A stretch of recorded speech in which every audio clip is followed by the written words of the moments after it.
Hello friends, welcome to our YouTube channel. In this video I'm going to tell you about how you can fix your face lock problem. If your phone is not recognizing your face, how you can fix that. Before watching this video, if you have not subscribed to our YouTube channel, then subscribe to it and like our video. So let's start friends. First you have to open your settings, then you have to click on security and privacy.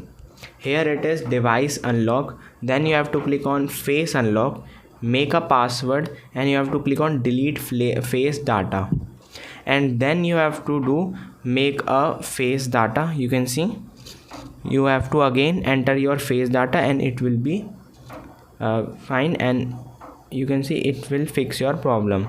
I hope you like this video. If you like this video, then subscribe to our YouTube channel for more helpful tips and tricks videos. See you next time.